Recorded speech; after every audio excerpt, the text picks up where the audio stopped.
Welcome back. Another U.S. history e-learning lesson. Good news, this time the United States is involved, so now we really care in true American fashion here. We've got lesson 8.3, the United States enters the war. Our learning targets for today, there's two I really want you to think about, right? I can evaluate America's isolationist policy early in the war. I want you to be thinking, students, as we're doing this, to what extent do I line up and agree with the sort of the way of thinking that's like, we got to stay out of this conflict, all right? And the second one, I can understand why Japan bombed Pearl Harbor. We all walk into this course, we all walk into 11th grade knowing that Japan bombed Pearl Harbor on December 7th, 1941, but why? What was the thinking? So to begin, I just want you to kind of reflect and consider, maybe pause the video if you need to, or you need to look back at something, but like, what's the state of things when we left off at the end of lesson 8.2? So, the United States, we have remained stubbornly neutral through all the early stages of the conflict, and then as the war is turning into a full-on, dumpster fire across Europe and Asia, we are stand put. We are staying out of it. And I want to say the biggest thing that's driving that, guys, is the public mood in the United States. President Roosevelt is of a mind to get more involved. We know Roosevelt, we know FDR and how he operates. Of course he's like, let's do something, let's get involved. He is pretty engaged in this question. But he's a good enough politician to recognize, like, the overwhelming majority, 70, 80+% of the population is saying basically, we do not want our boys fighting over there in that war, right? Either in Europe or in the Pacific. We just want nothing to do with it. So FDR recognizes, all right, there's no mood for that, all right? Congress passes these neutrality acts throughout the 1930s. Basically, every time something bad would happen in Europe or in the Pacific, Congress would say, we're not touching it. The United States is staying neutral. We're not getting involved in this one, right? A lot of that was driven by Republicans in Congress who were still in an isolationist mind, or people who still felt like the whole thing of World War I had just been a misadventure. FDR signs all of those, and he sort of pays, in some sense, it's lip service, like, your boys are not going off to war, and I'll sign this thing because, what am I going to do? Try and argue with an overwhelming majority of the American public? That's not what FDR's mode was. There just wasn't a lot of political, equity to be gained by FDR talking a big game or really pushing hard on this war question. As things got worse and worse and worse, it's going to be harder for people to turn a blind eye.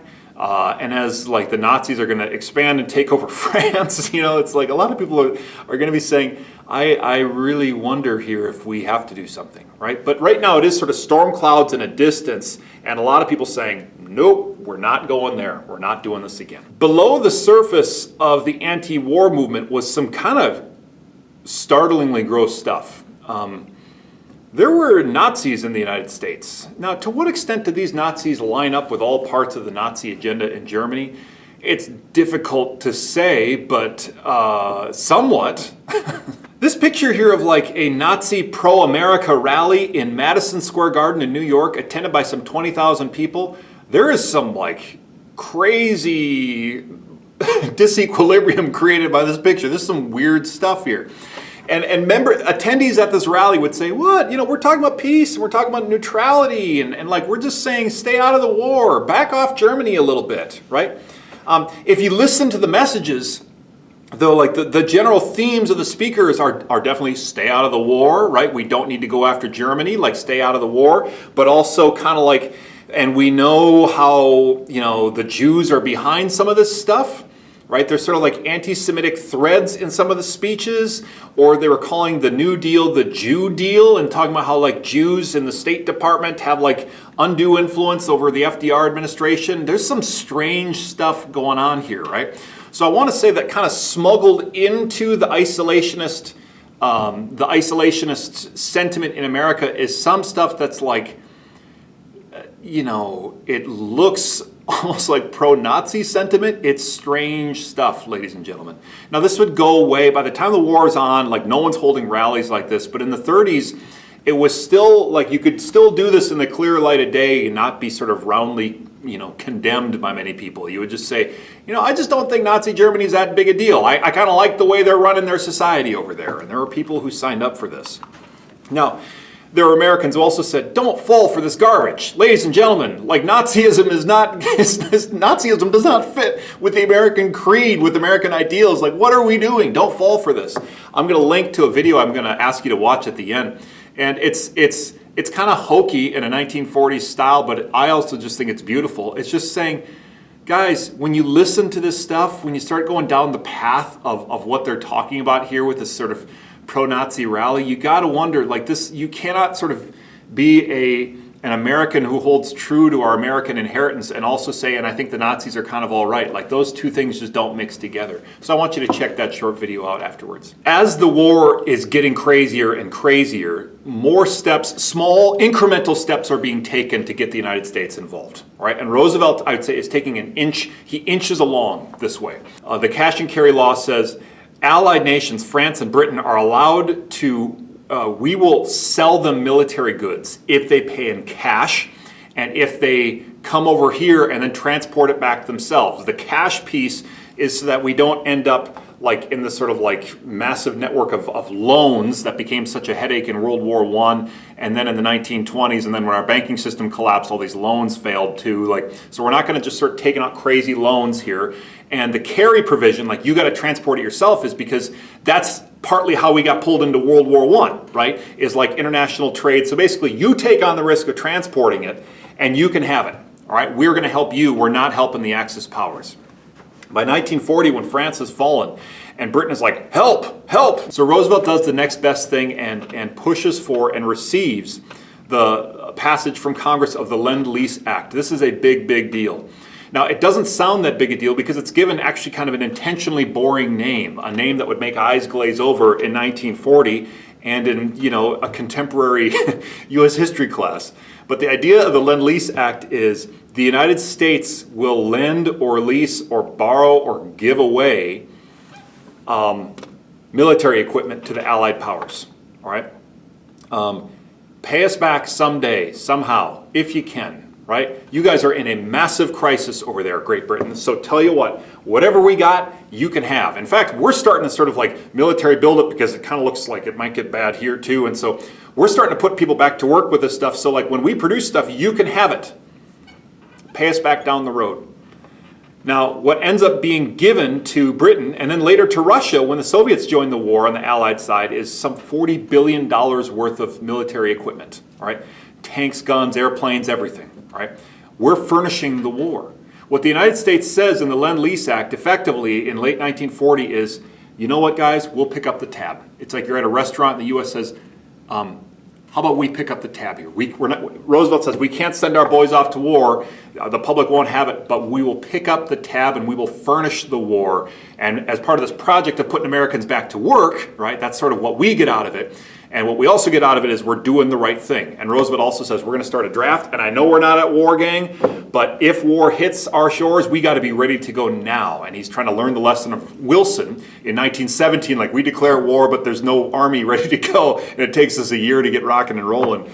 FDR says we're going to be ready to roll this time. So this Lend-Lease Act, guys, is a big, big deal. And this is the start of the United States stepping up to the plate here. Of course, what's interesting is that all the attention is in Europe. I mean, Roosevelt's attention is largely in Europe. Americans, when they're focusing on the war, they really are focusing in Europe.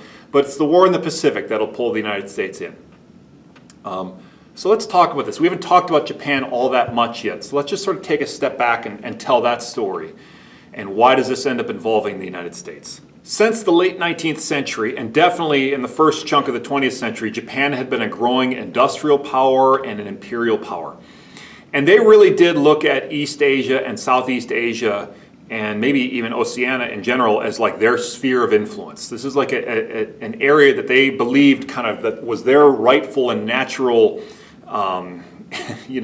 imperial inheritance. Japan estimated that like the real, basically like there's one area here of East Asia and the Pacific, and there's only room for one kind of big imperial power here. And Japan says, we want that to be us and not the United States, right? Of course, we know the United States had been expanding to we held the Philippines, we held Hawaii and Guam and all these places in the Pacific. They saw the U.S. as an eventual threat to this.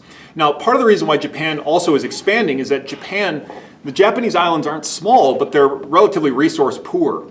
And so they don't have a lot of the resources they need for industry or even for war. Like oil is something they lack badly. The United States is like their main trade partner for oil. So Japan is on this, like we see in this map, Japan is expanding. They're moving into China. They're expanding into Southeast Asia with maximum brutality. They're aiming at the Dutch East Indies because there's all kinds of oil fields there that they can get access to. That's something they want eventually. In 1940, when the war is really ramping up, FDR puts in place a trade embargo on Japan in which the United States would no longer sell Japan oil.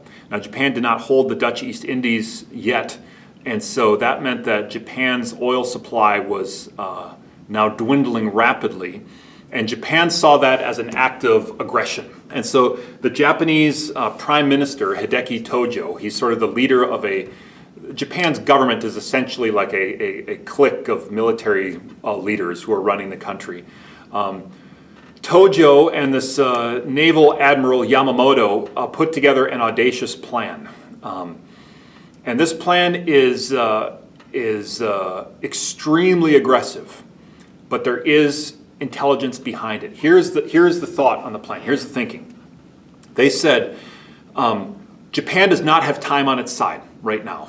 All right, our oil supplies are dwindling. We do not have time on our side. The United States putting in place this trade embargo on us signals to us that they recognize, as well as we recognize, that we are on an eventual collision course. All right, war with the United States is inevitable. It's going to happen. So, if we go to war with the United States, it is in our interest to have that war happen now.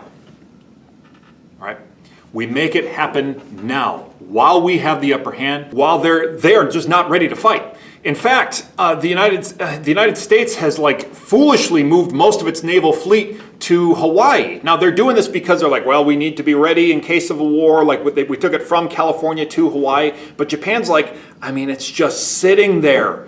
Most of their Pacific fleet's just sitting there with like a whipped cream and a cherry on top, just asking us to do something about this, right?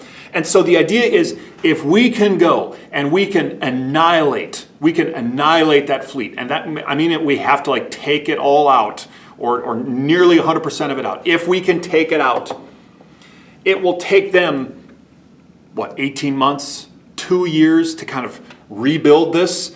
Americans are also like, Americans aren't used to fighting. They're not used to being attacked. And so our calculation is like, they're going to fold, right? They'll fold in fear. And so it would take them a long time to rebuild it. Americans' emotional response would be it would be catastrophic for them. That buys us time to grab the Dutch East Indies, to get the oil we need, to sort of entrench ourselves across the Pacific in a way that would make it impossible. And then we just say, come and get us, the United States. Come and get us. Japan's attack that morning was extremely effective. All right. It was devastating for much of our naval fleet in the Pacific. All right. 3 battleships destroyed, 8 more badly damaged, all kinds of aircraft destroyed. Over 2,500 Americans were killed. It was nearly devastating, but it wasn't quite what it needed to be from Japan's perspective. All right. The Japanese planes that were attacking pulled out, and they pulled out before they really needed to. They feared that a counterattack was coming. What was clear later on is that we weren't ready to launch a counterattack. There was no real counterattack coming, so the Japanese sort of like stopped the attack before they needed to, and then just by a sheer act of luck, right?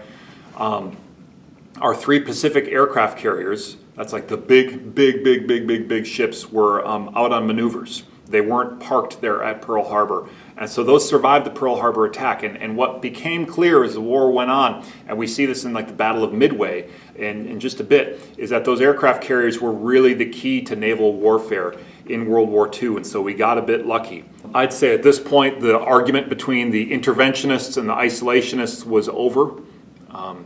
Even if isolationists didn't like the war, they knew enough to be quiet about it at this point because the United States had now been attacked by one of the Axis powers. So the United States the next day declares war on Japan. Japan in turn declares war on us. Then Germany declares war on us, and we declare war back on them, and and we're in the war. All right. Public opinion immediately shifts. In the wake of all this, we find that Japan underestimated the United States. All right. They thought Americans would fold. We're going to learn next week, Americans didn't fold. They thought it would take Americans, a long time to rebuild all this. What we find out is don't underestimate the power of American manufacturing and industry. All right, not at this period of time. So we'll learn that next week. And I would argue that FDR's finest hour is going to happen here in World War II. So we have a new war at the end of 1941. The Allies, the three key Allies are now there. The three key Axis powers are there. And now from 1941 to 1945, we're gonna watch this play out. Students, I miss being with you. I miss teaching this to you in person. And so I just hope you're well. God bless you guys. Have a wonderful weekend, and we'll talk soon, okay? Take care.